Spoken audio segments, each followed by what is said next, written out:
Fascinating story in the Times newspaper today with the headline, "I recovered my stolen bike, no thanks to the Met." And the person who went on this, at times, quite brave journey joins me now, journalist Ella Hodson. Good to have you on, Ella. Thanks for coming by. The story has a happy ending, but you have a typical, as you write, a typical night out for anybody living in a big city. You happen to live in London, and you go to retrieve your bicycle. Ella, what happens next? Morning. It just disappeared. I don't know. I was walking up and down the street. I just thought it was going to come back out of thin air, I think. So, but yeah, I was kind of in disbelief. And then I walked home, because obviously I couldn't cycle home. Yep. And I was just in a daze, really. Now, this has been given to you by your mum. Might I ask, you don't write, so if you don't want to give me the value, I understand. Are you going to tell us what it's worth, or would you decline from doing that? It's upwards of £500. It's a lot of money. That's a lot of money.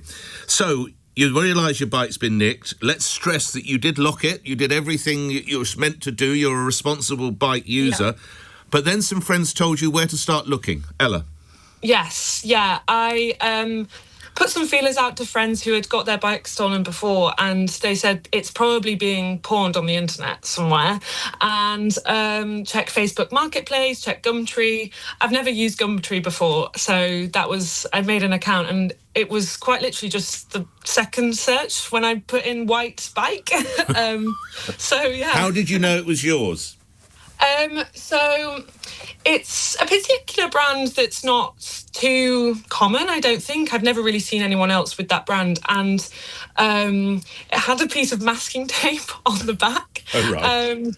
Everything else had been taken off, like my drinks thing. There was a sticker from the shop that I got it from where I'm from in Grimsby, and that had all been taken off. But this piece of masking tape was still on the back. So you've got it. You've got your bike, and you've got the bloke who's trying to flog it, and then you open a dialogue with him, do you? Yes, yeah. I said, I'm really interested in this bike. Can I come get it tomorrow night? And he said, yeah, why not? I'm in Hoxton. He was selling it for 80 quid, which was kind of a bruised ego moment. And he... And then you decide to call the police. What happened next? Yeah, so I'd called the police on the night that it was stolen, and then they'd closed the case almost straight away, because there was this probably happens all the time, so they can't do much. But then I reopened it, and they said, OK, ring us an hour before you go, and we'll be there in Hoxton. And, do you sense they would look on from afar, or they were going to suddenly bowl out and try and nick the bloke? Did they indicate what their tactics might be, Ella? They actually didn't. I kind of assumed that they were going to try and nick the bloke, to be honest. That was my assumption. But, I wasn't really too sure. No. But then things change. You have to move quite quickly, don't you? Yes, yeah. He was slipping through my fingers. He said he was going to sell it to someone else, and I really was scared that he was going to do that. So I took my friend in tow, and we just went together. And she had gotten a Lime bike just in case we had to make a quick exit. So, yeah.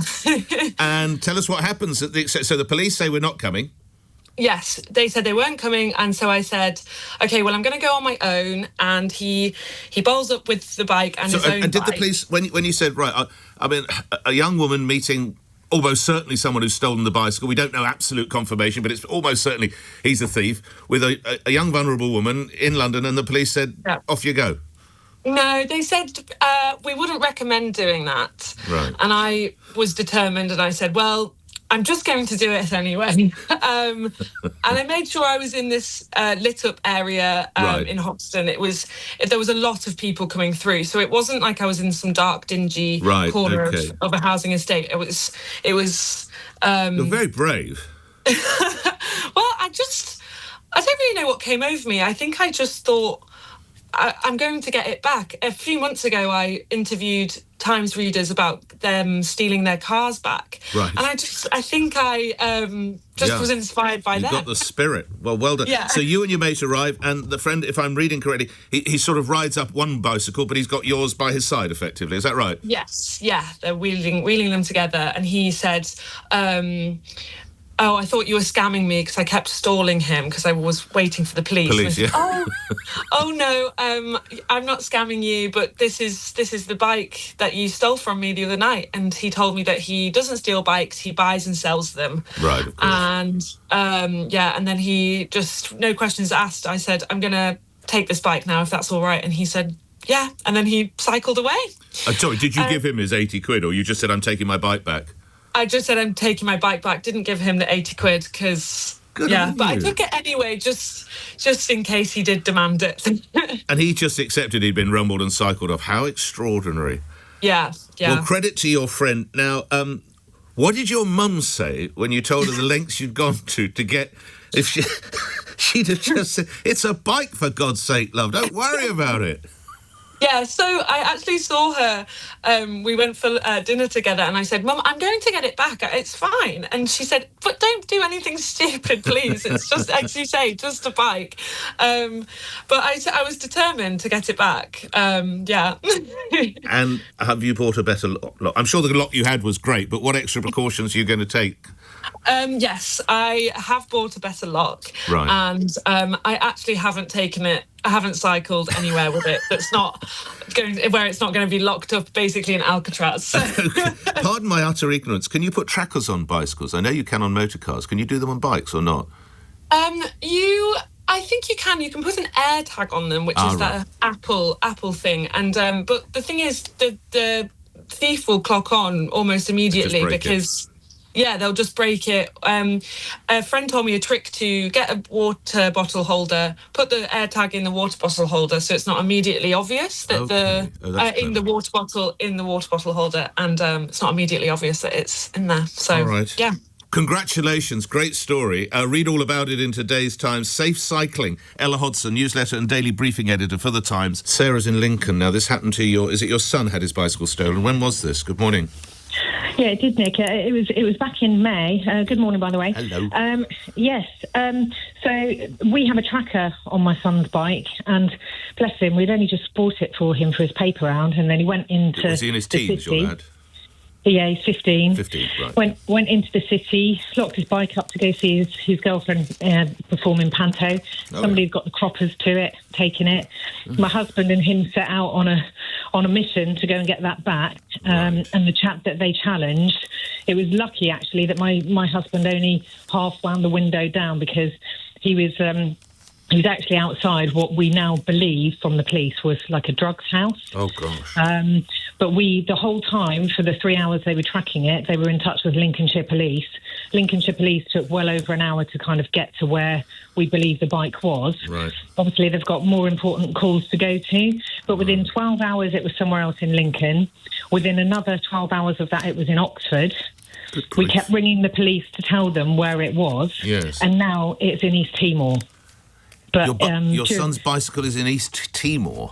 Yeah, it's in East Timor. The tracker, somehow they have not located the tracker under the seat. Right. But it went dead for 3 months. Well, sorry, around 10 weeks. Right. And we believe that's when it was in a container and shipping because it's linked to our 360. So we track my son on 360. Right. So wherever we are, any one of us in our cars, with our phones, we all know where we are and can actually pinpoint the last known location. Yeah. Okay. But if you drive past a 360 and it pings, then it will show a location. If no one in that area has 360, it won't ping.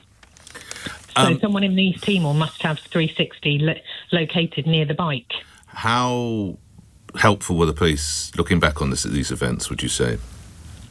Well, so I can't speak statistically, and my husband is an ex-police inspector. But Lincoln in general, it's not for me to say really. I think they have lots of far more serious things to go to, and so this is minimal. But I would like to ring them now and say it's in East Timor. But what are they going to do? Nothing at all, it could be a big drugs trafficking thing that they could uncover, but they've got other things that It's how much was the bike worth? So it was worth £240. We'd only had it for 3 weeks, and then we had to get him another one. Yeah. And you said this happened in May? In May. But you said your son went to see his girlfriend did you say in pantomime? Yeah, no. So basically, Easter and summer they have panto, but they have rehearsals. Oh, yeah. I So see. she's at college doing dance. So I see. that's Right. her way of rehearsing for a summer show. All right. Yeah. And is the lad back on the paper round? Well, he's moved on to a pizza place now. Well, let's hope the bike, and he's got a good lock for it, has he? Oh yes, yeah, triple lock now. Triple lock. Let's hope he holds on to that one. Sarah, best wishes to him and to your husband. You did everything you possibly could, but as you say, there were probably greater crimes going on, but it's very, very frustrating for you.